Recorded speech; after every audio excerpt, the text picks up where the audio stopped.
Hi there. Today I'm going to refill my palette. It's New Year, so I've washed out my palette. The paints have been in there a good few months. I've been keeping them moist by giving them a little spray with a water spray every third day or so.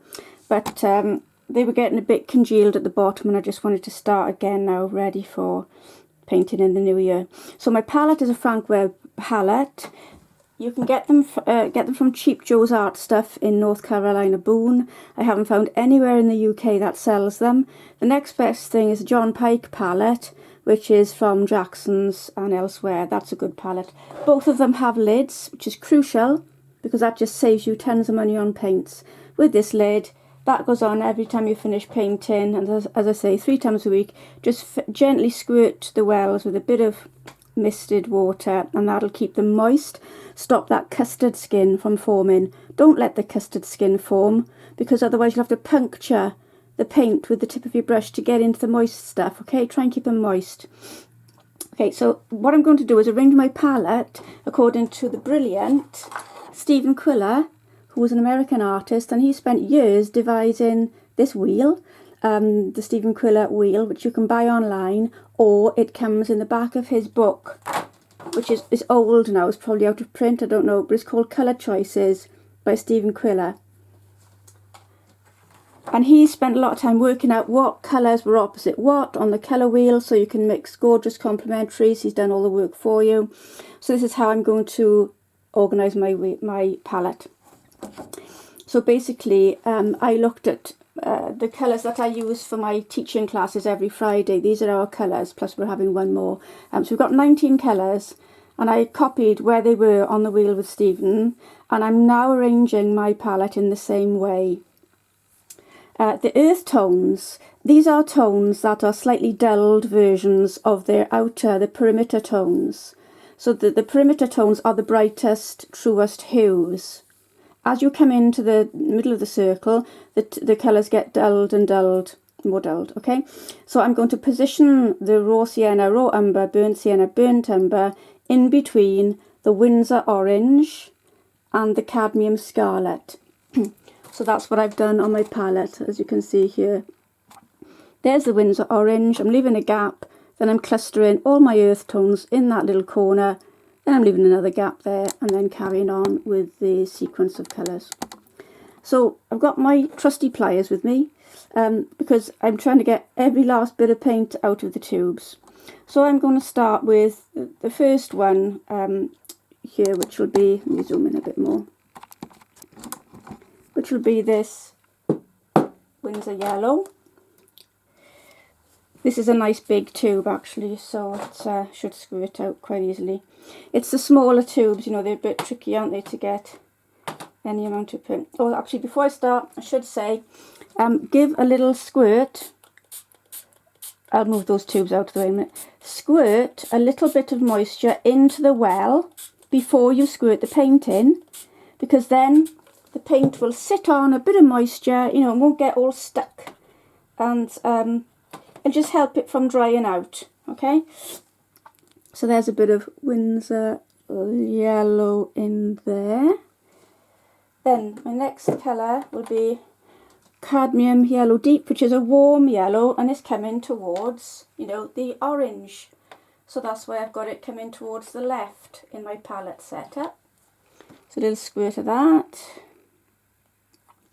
Then we've got Windsor Orange. It's a beautiful clear orange, this one. By the way, all of my paints are Winsor & Newton professional quality. This lid is really tough. Professional quality, not the student quality, because I find, you know, obviously the more you pay, the better the paints are. So I'm teaching and I want to sell my work, so I use the best I can get. Now this is really hard to get out, so I'm just going to squidge it a bit with this pliers and get a dollop out that way.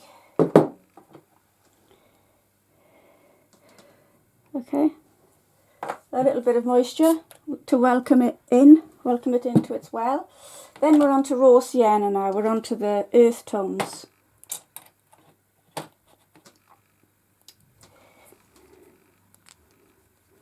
you might find when you squirt out some paints that they appear to have, you know, like a clear jelly-like substance around them. That's the gum arabic, right? And what might have happened is the gum arabic reacts differently to different pigments, and it might have separated from the paint in the tube.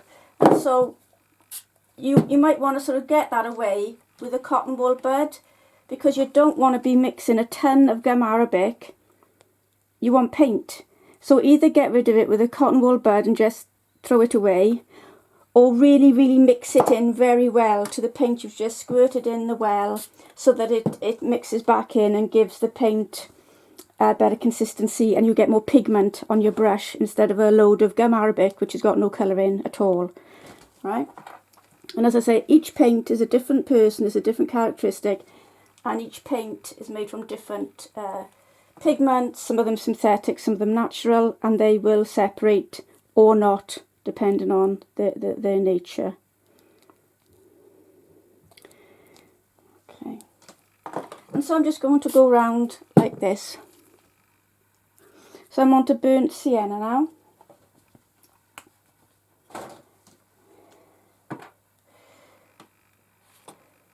I'm putting roughly, roughly a pea size amount, maybe a bit bigger. I'll just zoom in on that now. About that sort of much. And again, this will probably, it'll last a good while. Of course, it all depends how much painting you're doing, obviously, what type of painting you're doing. Right, so I'm going to leave a gap there and put the Cadmium Scarlet now in here. Beautiful colour, this Cadmium Scarlet. This is a gorgeous one for painting poppies, because it's slightly oranged. It's a slightly orange red, whereas the Cadmium Red Deep is a letterbox red. It's a slightly cooler red, but it's still not as cool as Alizarin Crimson, which will be coming up next. Let me just squirt some water in there. That's dry, so a little bit cadmium. I think I just got an air bubble there. Cadmium Red is also lovely to do poppies with, in conjunction, I find, with the Cadmium Scarlet. Okay, so I'm onto a tiny little bit of paint left in this squidged up baby tube. This is a 5mm tube, and I think I might need my pliers. No, I think I'll be alright. Let's squirt some water in there. Yes, I will. It's gone a little bit hard. It's been in there maybe a year or so. Paints, like everything, they do tend to solidify if you hang on to them for ages. So, don't do that. Try and don't keep too much stock. Make sure you keep your stock flowing. Don't hoard it, because they'll just go off in the tubes. I learnt that. I had a pile of designer's gouache and it just all went hard after a year. Same with paper. If you stockpile paper, the size, the gelatin size in the paper can all come to the surface, and then you end up painting on something that feels like blot-in paper. So again, keep your paper in the plastic bag that it comes in, and use it. Keep your stock flow good. Use it promptly. I'd say I wouldn't keep it more than a year. I can't find anywhere on the web where it says how long to keep paper or not, but I'm just going through experience. 2 more and then I'm going to stop, because you get the picture. So this is my only oddity. I've got Schminker Brilliant Purple. This is the only non-Winsor & Newton paint that I'm using. This is a divine colour. It is absolutely gorgeous for floral work. It's very clear, transparent, magenta type cerise colour. Really lovely. And then last of all, I got some Permanent Magenta. This is a Winsor & Newton colour. And I've got enough to be going on with there. So, as I mentioned, I would then give the paints one more final little blast with my water spray. Don't want them soaking wet, but enough to last for a day or two. You can also lay a flat, moist sponge in there, which will keep the humidity in, and then obviously always replace your lid.